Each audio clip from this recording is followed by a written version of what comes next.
Welcome back to my YouTube channel Lavez Academy. If you are new to this channel, do subscribe, like and share with your friends. Now why you should subscribe to this channel?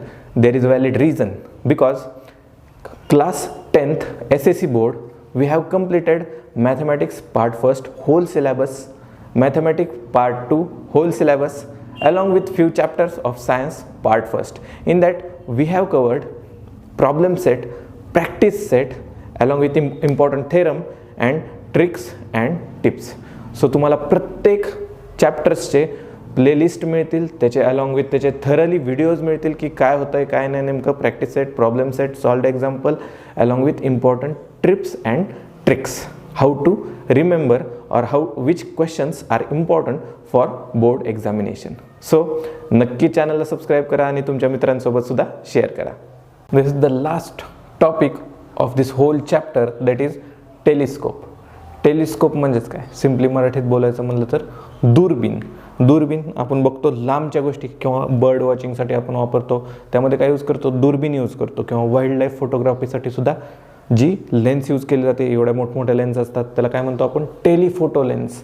और simply मोबाईलच्या कॅमेऱ्यामध्ये जेव्हा zoom lens असते ती पण कशी असते, आपली टेलिस्कोपच आहे, एका प्रकारचा छोट्याशा आकाराचा टेलिस्कोप म्हणू शकतो आपण त्याला. तर टेलिस्कोप म्हणजेच काय असणार आहे की दूरवरच्या अंतरावरची गोष्टी, म्हणजे with the help of telescope we can see distant object clearly or in the form of magnified formation. म्हणजेच काय, दूरवर अंतरावर असणाऱ्या वस्तू और ऑब्जेक्ट मला मॅग्निफाईड क्लिअरली आणि मॅग्निफाईड दिसणार आहेत. आता त्यात जर मी ॲस्ट्रॉनॉमिकल गोष्टी बघण्यासाठी यूज केला टेलिस्कोपचा, तर त्या टेलिस्कोपला काय म्हणणार आहे मी, ॲस्ट्रॉनॉमिकल टेलिस्कोप. ॲस्ट्रॉनॉमिकल टेलिस्कोप म्हणजेच कुठले, हबल टेलिस्कोप वगैरे, ते काय होणार आहेत, आपले ॲस्ट्रॉनॉमिकल टेलिस्कोप असणार आहेत, जे की आपण दूरवर अंतरावर असणाऱ्या गॅलेक्सीज, स्टार्स और प्लॅनेट्स बघण्यासाठी यूज करतो. ते काय असतं, आपलं ॲस्ट्रॉनॉमिकल टेलिस्कोप. आता टेलिस्कोपमध्ये सुद्धा दोन प्रकारचे टेलिस्कोप येतात. कोणते कोणते, one is reflecting telescope, reflecting telescope, आणि सेकंड इज रिफ्रॅक्टिंग टेलिस्कोप. तर बघा, रिफ्लेक्शन कशाद्वारे होते रे, फक्त आणि फक्त मिरर्सद्वारे होते. पण रिफ्लेक्टिंग टेलिस्कोपमध्ये we use lenses and mirror as well. इथं काय काय यूज करतो, लेन्ससुद्धा यूज करतो अँड ॲज वेल ॲज मिररसुद्धा यूज केला जातो. कशामध्ये, रिफ्लेक्टिंग टेलिस्कोपमध्ये. And on the other hand refracting telescope जे आपल्या बुकमध्ये. आता सिम्पली रिफ्रॅक्शन कशाद्वारे होणार आहे, ग्लासद्वारे. जेव्हा 6th चॅप्टरमध्ये रिफ्रॅक्शन ऑफ लाईटमध्ये बघितलं, when a ray of light travels from one transparent medium into the another transparent medium, काय चेंज करतं, ते डायरेक्शन चेंज करतं. मग डायरेक्शन चेंज करण्यासाठी मला काय पाहिजे, फक्त आणि फक्त लेन्स पाहिजे. So there are only lenses in the refracting telescope. आता नीट लक्ष द्या.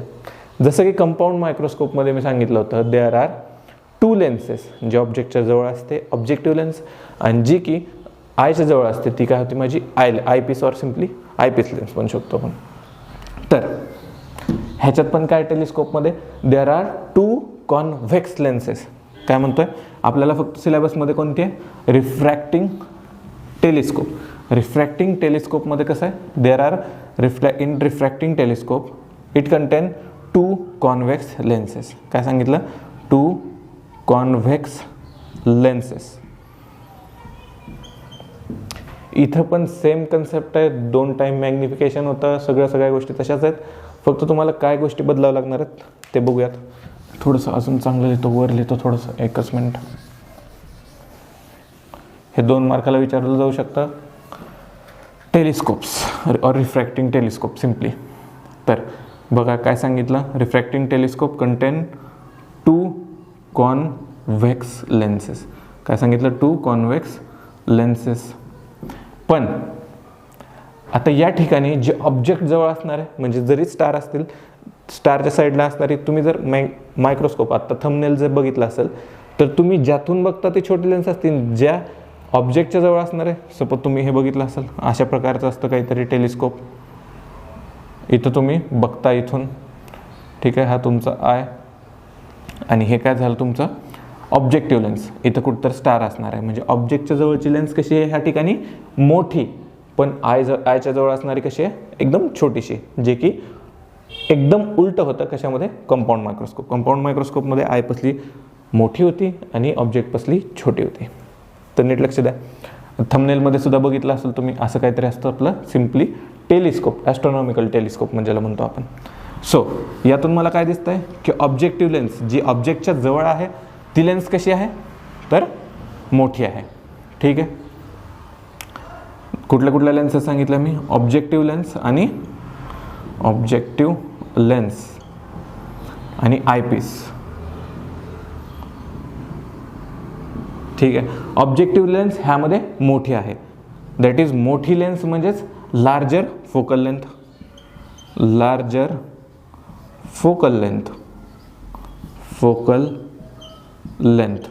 And as well as larger cross sectional area. म्हणजेच काय, शॉर्टमध्ये लिहितो क्रॉस सेक्शनल एरिया कसा आहे, लार्ज असणार आहे.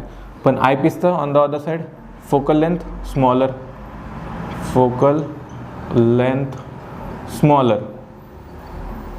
Then area of cross section काय असणार आहे, स्मॉलर. आलं लक्षात. आता सेम जसं की कंपाऊंड मायक्रोस्कोपमध्ये होतं, त्या दोन्हीही एकाच प्रिन्सिपल ॲक्सिसवर लाय करत होत्या. तर बघून घ्या, हे पहिले शॉर्ट पॉईंट लिहून घ्या. तर देन नेक्स्ट पॉईंट, इथं छोटीशी फिगर काढण्याचा प्रयत्न करू आपण, तर हेच खोडून टाकतो.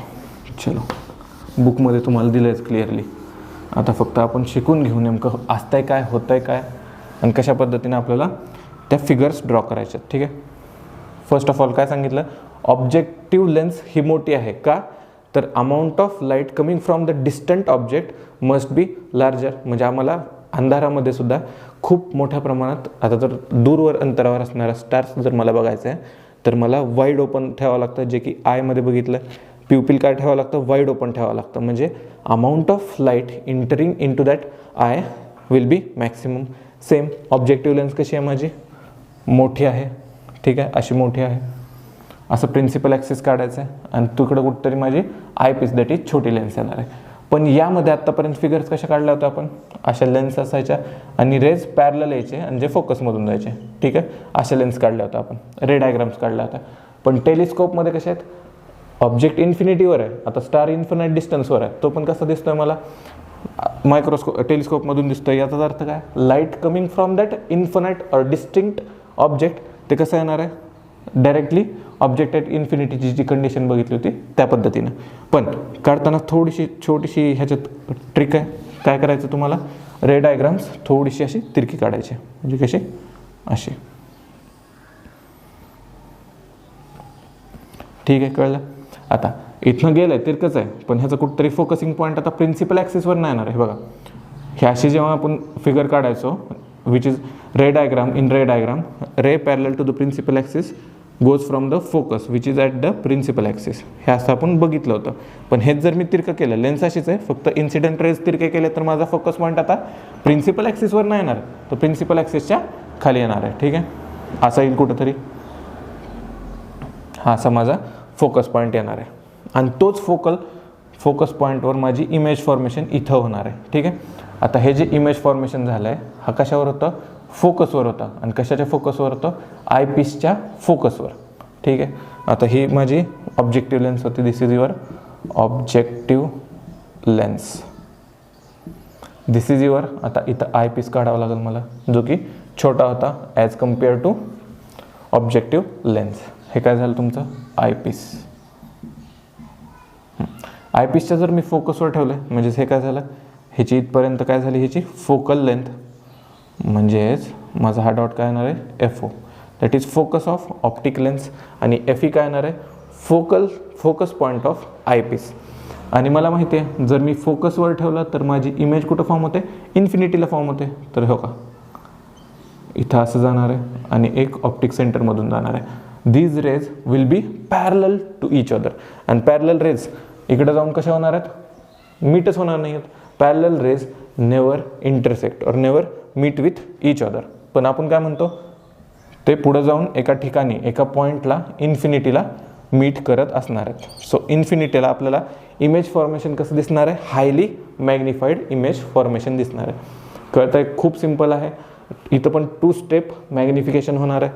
म्हणजेच image formed by the objective lens, that is image formed by the objective lens. हे काय तर काढा चला, A डॅश B डॅश. हां, ही झाली इमेज. कशापासून तयार झालेली? ऑब्जेक्टिव्ह लेन्सपासून. Image formed by the objective lens act as a object for the eyepiece. जे आपण कंपाऊंड मायक्रोस्कोपमध्ये बघितलं होतं, सेम इथं पण हेच झालं आहे फिनॉमिना. काय झालं आहे? जी इमेज तयार झाली होती कशामुळं? ऑब्जेक्टिव्ह लेन्समुळं. ती इमेज कशी ॲक्ट करते? ऑब्जेक्टसारखी.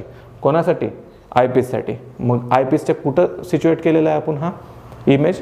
तर फोकसवर. फोकसवर जेव्हा आपण इमेज ठेवतो तर मला माहिती आहे फोकसवर मी जेव्हा ऑब्जेक्ट ठेवतो मला माहिती आहे माझं इमेज फॉर्मेशन कुठं होतं? इन्फिनिटीला, आणि जे की हायली मॅग्निफाईड होतं. सो जे दूर अंतरावर असणारे स्टार्स आहेत ते मला काय दिसणार आहेत? हायली मॅग्निफाईड दिसणार आहेत. आणि तुमचा ह्युमन आय कुठं असणार आहे? इथं. असं तुमचा ह्युमन आय जिथून तुम्ही बघताय. सो कळतात गोष्टी? ज्यातून बघतो ती छोटी लेन्स असते म्हणून आयपीस छोटा, ऑब्जेक्टिव्ह लेन्स मोठी. 2 step magnification. Image formed by the objective lens act as a object for eyepiece. आणि इन्फिनिटीला ठेवल्यामुळं रेज कुठे इन्फिनिटीला मीट होणार आहेत, आणि इन्फिनिटीला मीट झाले याचाच अर्थ काय म्हणू शकतो मी? Image is highly magnified. So टेलिस्कोपचा हा यूज आहे की आपण फक्त आणि फक्त डिस्टिंक्ट असणाऱ्या गोष्टी, म्हणजेच डिस्टिंक्ट डिस्टन्सवर असणाऱ्या गोष्टी, खूप दूर अंतरावर असणाऱ्या गोष्टी क्लिअरली आणि मॅग्निफाईड फॉर्मॅटमध्ये बघू शकतो. आता तुम्ही म्हणाल सर आपण कंपाऊंड मायक्रोस्कोप काय यूज करतो? कंपाऊंड मायक्रोस्कोपमध्ये ज्या लेन्सेस यूज करतो त्या लेन्सेस, जे ऑब्जेक्टच्या जवळची लेन्स आहे ती कशी आहे? छोटी लेन्स आहे. म्हणजे त्याचा फोकल पॉईंट किती असणार आहे? छोटासा असणार आहे. मग त्याला तर लांबच्या गोष्टी बघायच्यात, मग ते बघू शकणार आहे का? नाही. That's why we cannot use the compound microscope. नाही तर तुमच्या डोक्यात यायला पाहिजे होतं आतापर्यंत की कंपाऊंड मायक्रोस्कोपनं सर आपण 1000 टाइम्स मॅग्निफिकेशन करतो, पण इथे यूज करू शकत नाही. का? तर कंपाऊंड मायक्रोस्कोपचं ऑब्जेक्टिव्ह लेन्स कशी होती? छोटी लेन्स असणार आहे, तर छोटंसं फोकसिंग पॉईंट असणार आहे. म्हणजे कुठून कुठं? इथून इथपर्यंतच फोकस करू शकतो ते. मग आपल्याला तर इन्फानाईट डिस्टन्सवरचे ऑब्जेक्ट मॅग्निफाय करून बघायचे. So that's it for the telescope. कळलं? खूप सिम्पल आहे. अडचण असेल इथं कुठं तर माझा नंबर डिस्प्ले होईलच, डाऊट विचारू शकता तुम्ही. कॉन्व्हेक्स लेन्स किती आहे? Convex lens there are 2 convex lens. Objective मोठी, आयपीस छोटा. सेम ऑब्जेक्टिव्ह मोठा आहे म्हणजे ऑब्जेक्टिव्ह लेन्सची फोकल लेंथ जास्त आहे, एरिया ऑफ क्रॉस सेक्शन जास्त आहे. आयपीसचे एरिया ऑफ क्रॉस सेक्शन छोटा आहे, फोकल लेंथ पण छोटी आहे. परत image form by the objective lens act as a object for the eyepiece.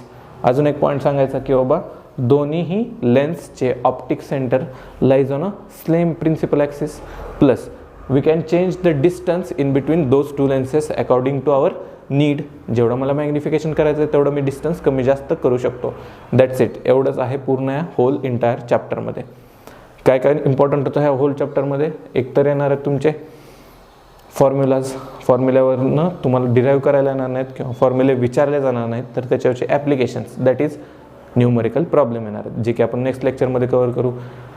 बाकी काय विचारलं जाऊ शकतं? आय वर्किंग ऑफ आय अजून विचारलं जाऊ शकतं. ते डिसीजेस, डिफेक्ट ऑफ विजन विचारले जाऊ शकतात. आणि या 3 घटकापैकी that is simple microscope, compound microscope and telescope, या 3पैकी एक तर विचारलं जाऊ शकतं. कारण आत्तापर्यंत त्यांनी विचारलं नाही आहे, आता विचारण्याची आशंका आहे. कारण दरवेळेस तेच विचारू शकत नाहीत ना, आय डिफेक्ट ऑफ विजन, ह्यावेळेस ते विचारण्याची शक्यता आहे. सो खूप इम्पॉर्टंट लेक्चर असणार आहे. लेक्चर सिरीज बघून ठेवा. फायदा झाला तर नक्कीच कमेंट बॉक्समध्ये टाका. डाऊट असेल तर व्हॉट्सअप नंबर इथं दिलेला आहे. भेटूया नेक्स्ट लेक्चरमध्ये. नेक्स्ट लेक्चरमध्ये टॉपिक कवर कोणता करायचा आहे? Numerical problems based on this chapter lenses. भेटूया नेक्स्ट लेक्चरमध्ये. तोपर्यंत थँक्यू.